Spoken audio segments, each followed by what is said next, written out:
Hola, muy buenas. Hoy vamos a hablar sobre los personajes que se creían los héroes de la historia, pero que al final no lo son. Que es una cosa que a nivel narrativo es muy interesante. Vamos con ello. Bien, el tema de este vídeo son lo que yo llamo los falsos héroes. Es un concepto muy habitual en las historias. Es el personaje que se cree el héroe, pero que resulta no serlo. Lo que pasa es que normalmente en las historias ese personaje nos queda muy lejos. O es un personaje que no es nuestro punto de vista, o es un personaje al cual tiene una escena o un momento de diálogo, y no es algo con el cual estamos acostumbrados a tratar de manera profunda. Normalmente en las historias que conocemos, pues hay un protagonista más o menos heroico, es muy habitual desde hace además muchos años en cualquier contexto narrativo, sea un videojuego, sea una película, sea una serie, sea un libro, la figura del antihéroe, ¿no? Que todos los conocéis, ¿no? Es un protagonista que no es precisamente heroico, que no solamente tiene rasgos realistas de que se comporte mal o que realice acciones creíbles que puede hacer cada uno de nosotros, sino que incluso llega a realizar acciones malas o acciones que no podemos aprobar éticamente, ya sean o matar, o extorsionar, o engañar, o torturar, o sencillamente una cosa que el paladín, que el caballero de la armadura dorada e idolatrado, pues no haría en una historia clásica, en un relato habitual de fantasía heroica o en una descripción de un mito del pasado, de una figura de leyenda, ¿no? Una cosa que no haría un Aragorn o no haría a lo mejor pongamos un Ulises o una figura, eso, muy heroica o muy buena, ¿no? Y bueno, ya digo que no vamos a hablar del antihéroe, que Canción de Hielo y Fuego está plagado de antihéroes. Basta ver que la famosa frase que se dice siempre en Canción de Hielo y Fuego de que no hay ningún personaje ni blanco ni negro. Todos los personajes tienen muchos matices. Hay personajes más cercanos al blanco y personajes más cercanos al negro. Hay personajes que son negro muy oscuro. En el podcast de villanos que pondré en la descripción se ve que hay personajes que podríamos decir que no tienen remedio prácticamente por la maldad que tienen. Hay una justificación para su maldad en la mayoría de ocasiones. Incluso un monstruo como Gregor Clegane, que parece un villano totalmente plano, sin ningún tipo de cualidad redentora, podría tener la noción interesante de que seguramente tenga problemas mentales y eso justifica un poco su comportamiento y le haría ser un poco más creíble desde el punto de vista lógico. Pero bueno, lo fundamental es que la inmensa mayoría de personajes, eso, no son ni perfectamente buenos ni son perfectamente malos, sino que se mueven una amalgama de grises, de mejores o peores personas, de decisiones más o menos correctas, de decisiones mejores o peores dentro del punto de vista de la ética, y como además la ética, hay cosas éticamente pocamente discutibles, pero otras cosas que sí que son muy debatibles, pues sus acciones pues pueden consideradas de una manera u de otra en función de las circunstancias. Pero como digo, el arquetipo que vamos a tratar hoy, y aquí hablo de cosas narrativas y cosas y demás, ya sabéis que a mí me gustan mucho los temas de la historia y la estructura narrativa de la propia historia, sea la que sea. No hablamos hablar de, repito, no del antihéroe, sino de los falsos héroes. El falso héroe es un personaje que se cree el héroe de su propia historia. Y aquí vamos a tenernos un momento. Todos nos creemos que somos el héroe de nuestra propia historia. Cada uno de nosotros piensa, joder, si hiciera una película sobre mi vida, sería apasionante. O sea, me han pasado tantas anécdotas, me he encontrado con tantas personas, he tenido estos grandes momentos tan geniales y estos momentos tan horribles. Tengo este sueño, tengo este objetivo que ojalá consiga en la vida. Me gusta esta chica o este chico. Quiero aspirar a este trabajo o a esta profesión. Quise estudiar esto, lo conseguí, no lo conseguí. Hacía un deporte o iba a un gimnasio y logré siguiente logro o no lo conseguí, tenía este problema familiar y se arregló o no se arregló. La vida de cada uno de nosotros es una historia de nosotros, personas en el mundo real. Normalmente esas historias son menos apasionantes que las de las novelas o los libros o las películas o lo que se llama la no ficción, ¿no? Pero otras veces se dice alguna vez que la ficción supera la realidad y a la fantasía y podemos encontrarnos historias nuestras particulares incluso más asombrosas que lo que se cuenta en un relato, sea un relato escrito, un relato audiofónico, un relato en vídeo, un relato en una película, en un videojuego como sea, ¿no? Incluso musicalmente, yo no entiendo nada de música, como ya sabéis, pero hay historias. En algunas canciones tienen su propia historia, ¿no? Y relatan también aventuras hasta cierto punto, ¿no? Incluso música clásica que no tiene letras, yo no tengo ni idea, pero hay historias que se cuentan a través de la música, ¿no? El famoso Jaime Altozano lo explica muy bien en su canal, ¿no? Ya digo que yo de música no tengo ni idea, ¿no? Entonces, como digo, tras todo lo que no vamos a hablar en este vídeo, vamos a hablar de el falso héroe. El falso héroe, como digo, que es una cosa que estaba diciendo que todos nos consideramos los héroes de nuestra propia historia, pero el falso héroe es una persona que en Canción del Fuego se les da un protagonismo especial. Porque son personas que si no son héroes de la historia en general, suya no será la canción de Hielo y Fuego. No creemos que lleguen vivas, de hecho estamos seguros que no llegarán vivos al final de la historia, a la batalla por el amanecer, ese momento en que los humanos tendrán que unirse para luchar contra los otros. De hecho, esta pausa porque los humanos tendrán que unirse, pero muchos no se unirán y muchos humanos habrán muerto por las propias ambiciones y por el deseo de poder suyos o de otros humanos que les han manipulado o como son más poderosos les han obligado a guerrear por ellos, no pelear por un anillo, como el Señor de los Anillos, sino pelear por un trono de hierro, ¿no? Entonces, la humanidad no se va a presentar unida en la lucha contra los otros. Y todos los humanos de Poniente, que bueno, es divertido estimar cuánta gente vive en Poniente, un ensayo que publicaremos en los Siete Reinos en el futuro, lo estima en torno a 40 millones de personas. Puede parecer una cosa un poco... ¿De dónde sale esto? Pues tiene su lógica. Ya digo que en los terrenos publicaremos seguramente la semana que viene un ensayo sobre el tema. Sí, 40 millones de personas, de las cuales pongamos que 25 están en tienen capacidades para la lucha. Igual es mucho suponer, pero bueno, a lo máximo 20, pongamos, entre varones en edad de luchar y eventualmente se puede reclutar también a mujeres, aunque, como ya sabéis, no era habitual que las mujeres fueran luchadoras en los tiempos pasados. Incluso, por ejemplo, las famosas cosas de vikingos, de cómo las valquirias, mujeres luchadoras, guerreras, luchaban. Al parecer hay bastante pocos testimonios históricos que apuntan a ello, que los historiadores me corrijan, pero un amigo historiador me dijo que no es muy realista lo de que las mujeres fueran a luchar en las guerras, básicamente porque las mujeres eran quienes se quedaban a cuidar los campos de cultivo, las tierras, los animales si tenían unas vacas y los hijos, por supuesto, que era la siguiente generación.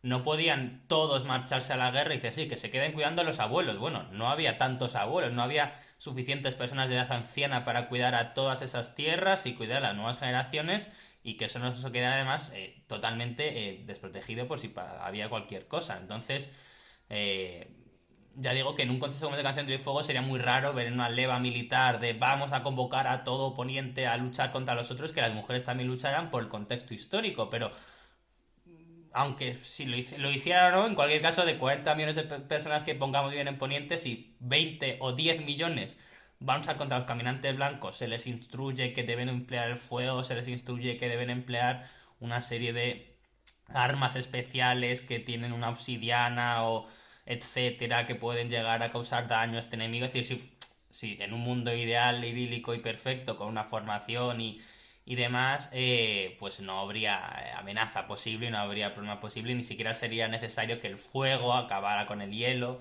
o los dragones tuvieran que irrumpir para acabar con la llegada de los otros.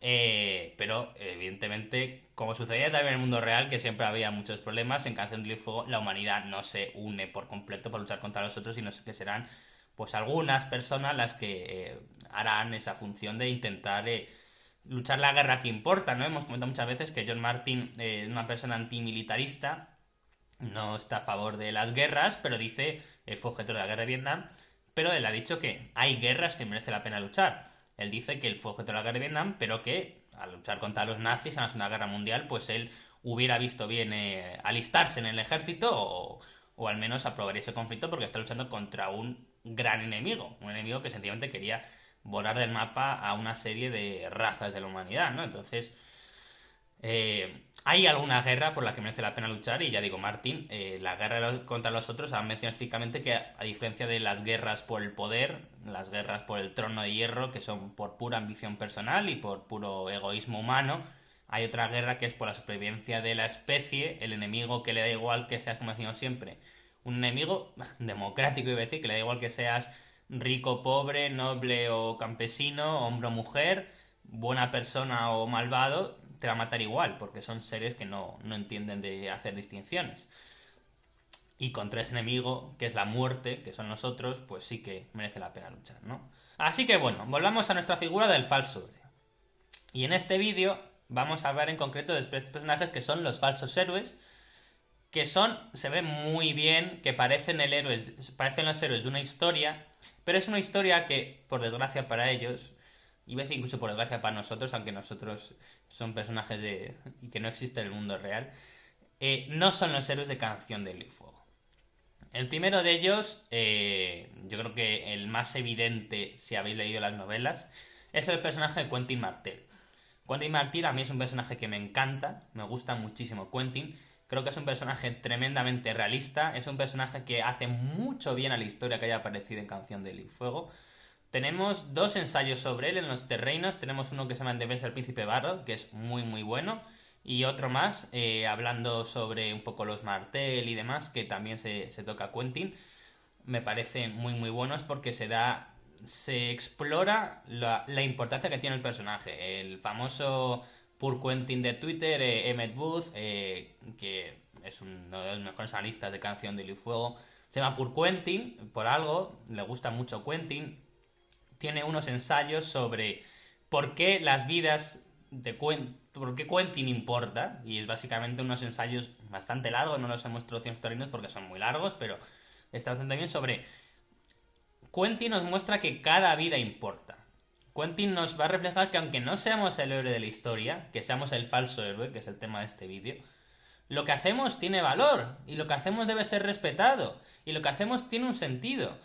Y detrás de ese personaje, que en una historia normal sería el tercero o cuarto por arriba, el contexto de fondo, el que hace de arbusto en la obra de teatro del colegio, esa persona que no creemos que tenga ninguna importancia, tiene una vida y esa vida tiene un sentido y tiene incluso un eco y una profundidad en la historia bastante relevante. En el caso de Quentin Martel, sus acciones van a ser muy importantes para el futuro de Canción de Hielo y Fuego. Sí, Quentin ha muerto, es evidente, y las teorías que dicen que está vivo son horribles. Pero las acciones de Quentin van a influir mucho en la relación de Daenerys con el que a priori sería su mayor aliado oponente, que son los Martell. Que Daenerys rechazara a Quentin por unos motivos que tienen un sentido, pero que al pobre Quentin no se le explican de manera adecuada, que Quentin se vea tan rechazado, eso ya es una primera ofensa, y que además los compañeros de Quentin Martel, si vuelven a Poniente, cuando lo hagan, que lo harán, narrarán cómo la Reina Dragón despreció a Quentin. Seguramente la historia queda un poco exagerada por el contexto de lo que sucedió después. Y Quentin después tomará la decisión inadecuada de creerse el héroe, de creerse el protagonista de la historia, que desde luego era protagonista de su vida, pero no el protagonista de la historia que estamos leyendo, que es Canción del Hielo y Fuego, creyera ser el héroe y como héroe intentara domar un dragón. Como sabemos, intentar domar un dragón, aunque tenga cierta sangre Targaryen en las venas, no siempre sale bien y de hecho la mayoría de veces sale mal. Así que el pobre Quentin murió, como sabemos, en Meereen.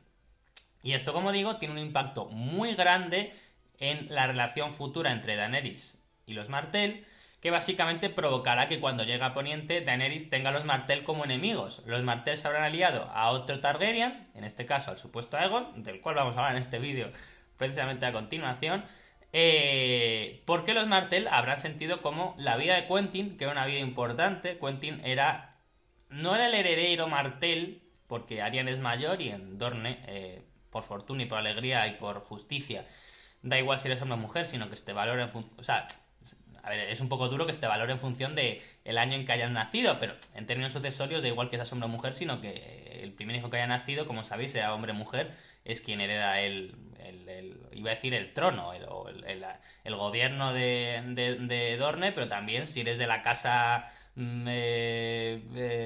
Ironbooth es igual, y si eres de la casa Cornwall es igual, o sea, es una cosa propia de toda la región de Dorne, ¿no? Así que ya digo, Quentin no era el mayor de los hijos, pero bueno, Quentin tenía acordado un acuerdo con su padre, en el cual su hermana mayor Arya se casaría con Viserys, hipotéticamente, y él se casaría Quentyn con Daenerys Targaryen, que es básicamente la oferta que le presenta a Daenerys cuando está gobernando en Meereen, ¿no?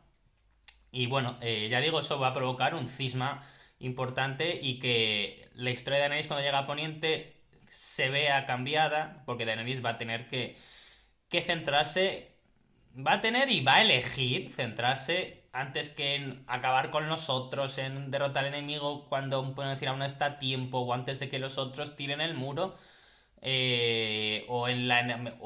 con los otros han tirado el muro, pero antes de centrarse en enemigo de toda la humanidad, que son los otros, va a centrarse en luchar contra sus enemigos regionales o locales o enemigos humanos en esta danza de dragones que, como ya he dicho muchas veces, y siempre adjunto un link que pongo en la descripción y pongo esta captura de pantalla que pondré aquí, y es que además hay tantísimas cosas en la historia que empujan a ello que nos parece imposible rechazarlo.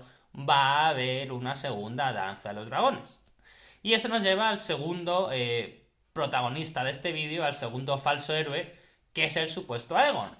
Tengo ya un vídeo entero que pondré en la descripción sobre quién es este supuesto Aegon, este personaje que irrumpe en nuestras vidas en Danza de Dragones, aunque como no vamos a explicar otra vez toda su historia, ni su pasado, ni tal, se nos es presentado antes. A Martin se le ocurre seguramente entre choque de reyes y tormenta de espadas. Ya hay presagios sobre los fuego oscuro en tormenta de espadas bastante importantes. Ya hay referencias muy claras en tormenta de espadas a que el Aegon, el hijo de Raegar y de la princesa Martell, está muerto, pero no está muerto, pero su cadáver, ¿qué pasa con su cadáver? Que quedó irreconocible, entonces podía haber una serie de especulaciones, etcétera, etcétera. Repito, no es el tema de este vídeo, ya está comentado precisamente en el vídeo que he mencionado. Así que bueno, vamos a centrarnos en cómo este supuesto Aegon también es otro falso héroe. Por supuesto, se nos presenta como el héroe perfecto de la historia. La descripción que hace del Varys al final de Danza de Dragones, que me parece muy interesante el debate. Oye, ¿por qué si este supuesto Aegon es falso, que es una tesis que yo tengo clarísima, vamos, ninguna duda de ella, ¿por qué Varys miente? ¿Por qué Varys dice que es el príncipe perfecto, es el hijo de Raegar, es el...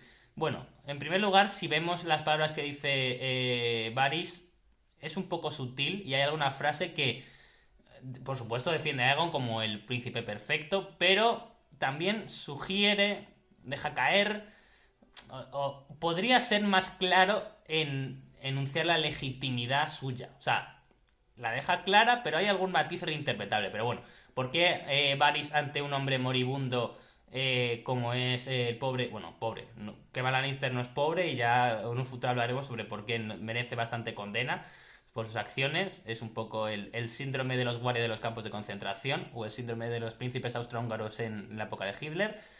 Debate interesante sobre la complicidad con el mal, aunque no actúes, aunque no seas tú, no hagas tú el mal, o aunque no te guste lo que está haciendo el mal, no impidas que el mal se efectúe, aun cuando tú no estés de acuerdo con él, si tienes medios para impedir que el mal se haga. Pero bueno, como ante un Kevan Lannister moribundo dice esas cosas de Aegon si algunas no son ciertas. La explicación es muy clara. En Desembarco del Rey las paredes tienen oídos. Varys se puede permitir que las paredes que tengan oídos en Desembarco del Rey sepan que él mató en un futuro a Kevan Lannister y al maestre Pycelle, porque Varys confía en un cambio de régimen, un régimen liderado por supuesto Aegon, en el cual Aegon reconozca su enorme labor de matar a dos enemigos suyos y que podrían hacer gran daño a su causa, como son dos miembros del Consejo Privado, el Gran Maestre, que es quien te da la legitimidad científica o legal, por decirlo así, para de tu reinado, y que evidentemente se opondría a ello, porque Pycelle es un perrito de los Lannister y es un fanboy de Tywin. Y por otro lado, Kevan, que es de largo la persona más competente que está en el Consejo Privado y estaba, como dice el mismo propio Varys, reconstruyendo bastante bien Desembarco del Rey tras todos los desastres que había hecho Cersei. Entonces, matar a estos enemigos es una cosa que se puede escuchar y que puedes no públicamente, pero puedes dar la cara para hacerlo, pero lo que no puedes bajo ningún concepto es ante un posible público, como son muchos oídos y persona que escucha indeseada en Desembarco del Rey, decir públicamente que no, que este Aegon es un impostor, es falso y que en realidad es lo que yo creo que es el hijo de Ilirio. Ya bastante debatible si es un fuego oscuro, yo diría también que sí. Que el fuego oscuro yo diría que va por la parte de Serra, la esposa de Ilirio. Pero bueno, ¿por qué Aegon es el falso héroe de la historia? Pues como digo, y como decía Varys, y a esto venía este excursus pequeñito que hago, Aegon es el príncipe perfecto. Aegon es joven, es guapo, es un buen luchador, es sabio porque ha sido instruido por un maestre, es alguien que tiene buena relación con la fe de los siete porque ha sido también enseñado por una septa, la famosa septa Lemore. Tenemos un ensayo sobre quién es la septa Lemore, interesante también, que pondré en la descripción. Lo tiene todo para ser el héroe de la historia, por eso, por sus condiciones físicas, por sus condiciones intelectuales, porque no es un personaje además plano, o sea, no es un personaje héroe perfecto, genial, sino que es un poco cretino, es un personaje realista, es un personaje que podría ser perfectamente el héroe de la historia. Por supuesto, cumple el famoso trópico del príncipe oculto, es un trope famoso, pondré el enlace en la descripción, pero no es el protagonista de Canción del Fuego, porque Martin, en Canción del Fuego, quiere subvertir muchas de las normas de la fantasía. Y como digo, el príncipe oculto, o la princesa oculta, pero suele ser más bien la figura del príncipe escondido, este heredero secreto al trono que eventualmente llega a conseguirlo frente a un régimen corrupto o que ha dado un golpe de estado contra el legítimo poder que es él, etcétera. Primero, no es el falso, no es él, o sea, no es él, porque Martin subvierte este tema y porque ya ahí tenemos un príncipe secreto, alguien a quien legítimamente le corresponde el trono, alguien que tiene las condiciones de liderazgo, de entereza, de capacidades físicas, intelectuales, técnicas, como he dicho antes, liderazgo para ser el rey, que es Jon Nieve, que precisamente también se llama Aegon. O sea, es que ya tenemos la horma de su zapato. No es la historia del supuesto Aegon, es la historia de Jon. Suyo la canción del fuego. Entonces, por mucho que Varys y por mucho que Ilirio crearan un príncipe perfecto, un príncipe con el pelo Targaryen, con los rasgos Targaryen, que incluso técnicamente es un Targaryen, porque los fuegos oscuros son Targaryen, que es el heredero secreto al trono, que se le apoya por la compañía dorada con todo el eco que tiene una historia poniente. La historia no es la tuya, Aegon, porque tú has llegado tarde y porque la historia es de Jon que es Aegon, y porque a Martin, lo primero que se le ocurre en Canción del Fuego es a los niños Stark encontrándose a unos lobos wargos, y uno de los lobos wargos, el más especial, es albino, tiene los ojos rojos y está mudo, y le corresponde al bastardo de los Stark. Que este bastardo de los Stark en realidad no es el bastardo de los Stark, sino que es el legítimo heredero al trono de hierro, como hijo de Raegar y de Lyanna, que, como pasa en Juego de Tronos, se casaron y hicieron esta unión legal. Así que, supuesto Aegon, eres un falso héroe porque tú te crees el héroe de la historia. Probablemente llegues al trono de hierro, es una cosa que yo creo. Creo que el supuesto Aegon derrotará a los Tyrell con el apoyo de sus amigos en el dominio, con el apoyo de la casa Martell, debido al enorme debilitamiento que están sufriendo los Lannister, y creo que llegará al trono. Yo creo que llega al trono de hierro, creo que se unirá a Arianne en matrimonio. Creo que al fin de los Lannister ayudarán las serpientes de arena, que ejecutarán seguramente a Myrcella. Tomen entre Myrcella y Tommen, una para serpientes de arena y otra para Jon Connington. En fin, y será el rey y tendrá su momento en la gloria, pero llegará Daenerys y Daenerys acabará con el dragón del titiritero, acabará con el falso dragón, acabará con el falso Aegon, porque Aegon no es... Supuesto Aegon no es Aegon. Es que no es el hijo de Raegar y la princesa Martell. Es que no. Es que has muerto. Es que el verdadero Aegon murió. Este es un pretendiente falso, es un fuego oscuro con una historia interesantísima, pero no lo eres. No eres el héroe de la historia, eres un falso héroe. Y por mucho que te hayan construido así, Ilirio y Varys y todas las personas que han puesto a tu cargo, la historia no la escribe ni Ilirio y Varys, la escribe George R.R. Martin y puso a otro héroe en su lugar. Y cerramos con el tercer héroe, el que sabéis que es uno de mis personajes favoritos de Canción del Fuego. Mis personajes favoritos de Canción del Fuego, ya lo he dicho muchas veces, son para mí Jaime Lannister, Stannis Baratheon y Theon Greyjoy. Ninguna de las tres os diría que es buena persona. Ninguna de las tres tampoco diría que es un monstruo o es mala persona. Las tres personas han hecho cosas muy malas con ellos. A mí el tema de la infancia es un tema que personalmente a mí, Javi, me toca mucho y los tres han hecho cosas terribles con niños. Jaime tiró a Bran por una torre. Stannis matará a su hija en un futuro. Y Theon Lannister y Theon Greyjoy mató a dos pobres niños que no habían hecho nada más que ser hijos de un molinero. Son tres cosas horribles y abominables y absolutamente condenables. Y no voy a decir pero. Y siendo condenables, tienen una explicación lógica y racional en el contexto de la historia. Jaime Lannister tira a un niño por la ventana porque si ese niño habla, matarán a su mujer, bueno, a su hermana. No es su mujer que no está casada, pero a su hermana. Matarán a sus hijos como bastardos y le matarán a él, pero no creo que lo haga pensando en sus hijos, sino lo hace pensando en amor, las cosas que hago por amor, lo hace pensando en Cersei, en que como Bran cuente que la esposa del rey se está tirando a su hermano guardia real y que sus hijos son bastardos, van a morir todos. Stannis Baratheon quemará a su hija, como ya hemos explicado muchas veces, porque Melisandre le convencerá de que la magia de sangre funciona, de que se hace un sacrificio, el sacrificio es efectivo, porque Melisandre tiene pruebas de que sacrificios anteriores han funcionado, y el de las sanguijuelas de Renly, las sanguijuelas que matan a Renly, a Balon y a Robb Stark, perdón, a Joffrey, a Balon y a Robb Stark, por supuesto la sombra que mató a Renly. Quizás hay algún tipo de sacrificio de por medio que según Melisandre sea lo que ayude a que Jon me vuelva a la vida. El caso es que Melisandre convencerá a Stannis en el contexto de los otros asean Invernalia, la humanidad va a ser destruida. Si matas a la persona que más quieres, a tu Nisa, haces el sacrificio máximo porque todas las personas tenemos un deber.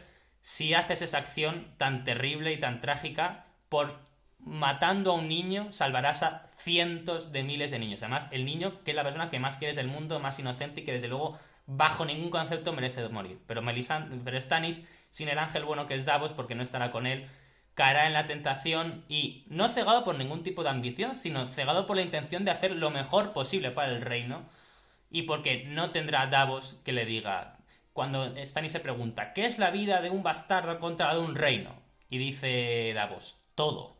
Pues cuando Stannis se pregunte ¿qué es la vida de mi hija, la persona que más quiero, contra la vida de todas las hijas de todas las personas de Poniente que salvarán si sacrifico a la mía, para que la humanidad, sacrificando a mi hija, se levante un dragón de piedra, o cualquier cosa que cuente Melisandre que servirá que se funda todas las nieves y se rote el río de la noche, lo que sea que Melisandre diga que sucede si Stannis quema a su hija,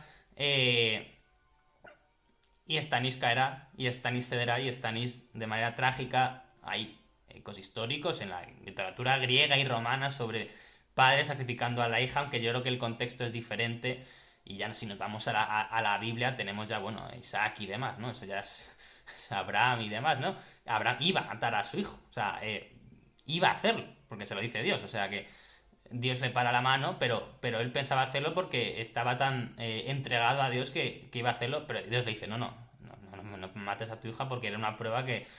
El Dios del Antiguo Testamento es complicado y no vamos a hablar aquí de teología, pero en fin.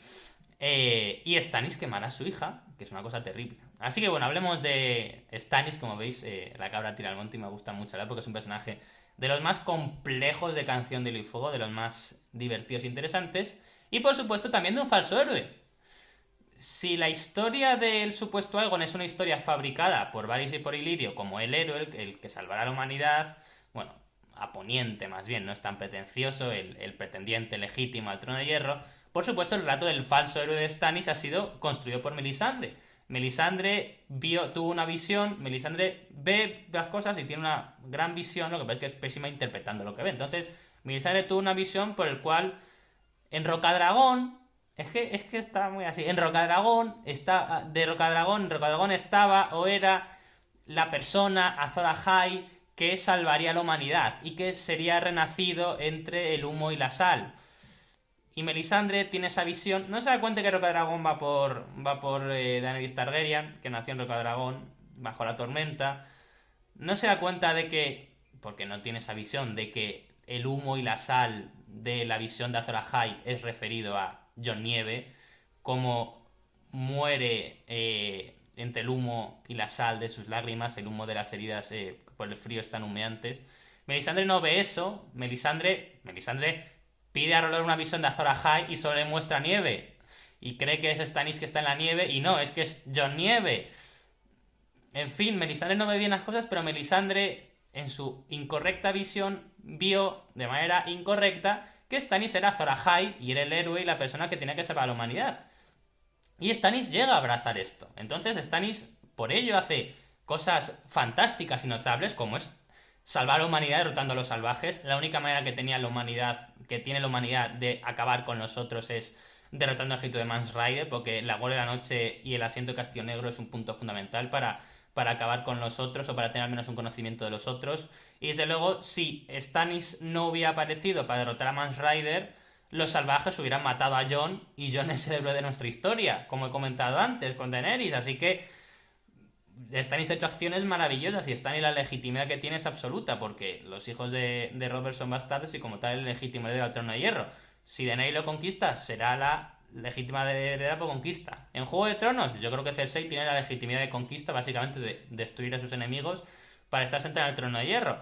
Pero Stannis realiza muy buenas acciones. Stannis es un personaje maravilloso, es un personaje con sentido del deber, es un personaje que se preocupa muchísimo por los más desfavorecidos, que no le gusta la prostitución, que no consiente las violaciones, que tolera, y esto es una cosa un poco curiosa, pero puede resultar extraño, pero cuando no está Melisandre delante en la campaña de Invernalia, permite que la gente siga a los dioses norteños, a los antiguos dioses, siga a Rolor. Es una persona que es de las personas más protagonistas de toda la saga, que tiene más respeto por el pueblo llano. Cualquier otro personaje sería inconcebible que nombrara como musulmano el rey, la persona de más apoyo a alguien como Davos Seaworth, que es un tipo que ha crecido en el lecho de pulgas, que es la clase más pobre y poco nobiliaria ni poderosa de Poniente. Era un contrabandista al cual nombra Lord por sus servicios, por sus buenas acciones, por sus malas de cortar las falanges, pero bueno, también Stannis hace cosas mal. Hará lo terrible de Siryn. El tema de la muerte de Renly es bastante debatible éticamente. Él realmente no es consciente de lo que pasa. Él no ordena matar a Renly. Él estaba de acuerdo en derrotar a Renly en batalla, pero porque Renly le quería matar a él. Y Renly es un cretino y una persona repugnante, la verdad. Otro vídeo, si queréis, es por qué odio a Renly Baratheon. Pero bueno. Pero Stannis no es el héroe. Stannis no es el héroe de la historia. Stannis es el falso héroe porque Melisandre vio mal. Vio mal quién era el héroe de la historia, que es, como he dicho antes, son Daenerys y Jon Nieve. Stannis no es el héroe y realizar una serie de acciones, como he dicho, muchas son buenas, otras son malas, pensando que es el héroe y que tiene que salvar a la humanidad. Yo al menos le concedo mucho valor a Stannis porque Stannis no tiene la ambición del trono de hierro y él claramente lo dice. Él no quiere sentarse en el trono de hierro. Lo que él no quiere, debe hacerlo porque es su obligación y todas las personas, grandes o pequeños, nobles o campesinos, tenemos que cumplir nuestra obligación, your duty. Y Stannis es el deber. Pondré bajo un famoso ensayo de Stannis el deber. Si cree que su deber es conseguir el trono de hierro porque es lo que le toca y que no le gusta, pero es lo que le toca, igual que a una persona no le gusta porque tiene que levantarse a las 9 de la mañana para ir a trabajar, pues Stannis tiene que conseguir el trono de hierro. Y además se ve alimentado por el relato heroico de Melisandre, divino, mesiánico, el relato de que él es Azor Ahai, el príncipe que fue prometido. Y como tal, pues tiene que seguirlo, pero no lo es y Stannis fracasará. Y Stannis, después de quemar a Siryn, igual que pasa en Juego de Tronos, es terrible decir, igual que pasa en Juego de Tronos, algo relacionado con Stannis, pero igual que pasa en Juego de Tronos, después de quemar a Siryn, fracasará, porque el sacrificio en su caso no funciona, porque él no es Azor Ahai y la historia no lo ha elegido. Y en la historia original de Martin, la del 1993, no estaba Stannis, igual que no estaba el supuesto Aegon. Igual que no estaba Quentyn Martell, porque no son los héroes de esta historia. La historia, como he dicho antes, no la escribe Melisandre, no la escribe Varys ni Lirio, no la escribe Doran Martell. La historia la escribe George Martin. Y en la historia que ha escrito George Martin tenemos unos héroes muy claros, que son los niños Stark, y vinculados a los niños Stark y un poco por encima, Daenerys Targaryen y Jon Nieve. Con Tyrion Lannister flotando en el ambiente como ¿qué es exactamente Tyrion Lannister? Es el Joker, es el protagonista, es el personaje favorito de George Martin, pero es un personaje más oscuro de lo que parece, sobre todo en las novelas, en la serie San Tyrion. En fin, hablaremos de Tyrion en un futuro, aunque por supuesto tengo el famoso vídeo de por qué no me gusta Tyrion Lannister, que igual no se interpretó del todo bien. Yo creo que Tyrion Lannister no me gusta su santificación. Él es un personaje genial, pero ha hecho muchas acciones muy malas. Pero como hemos visto, los personajes de Canción del Fuego no son ni blanco ni negro, sino que son grises y hacen cosas bien y hacen cosas mal. Y estos falsos héroes de esta historia que he estado contando son los héroes de su historia, y para la historia suya han hecho cosas bien, y para la historia en general han hecho cosas buenas, pero como no es su historia, todos acaban mal. Y nada más, espero que os haya gustado este vídeo, muchísimas gracias por ver el vídeo, muchas gracias por darle a me gusta en el vídeo, que viene muy bien, muchas gracias por darle a la campanita para que os avisen cuando hay un nuevo vídeo, muchas gracias por compartir el vídeo, muchas gracias por decir a la gente que se haga suscriptor al canal, saludo especial a los nuevos suscriptores, comentar, es un vídeo con mucha opinión, así que seguramente no estoy de acuerdo con muchas de las cosas que he dicho, para eso estamos, para debatir y comentar, y de verdad, mil gracias por todo. Y nos vemos próximamente. ¡Feliz año! Nos vemos próximamente ya en 2019. ¡Adiós!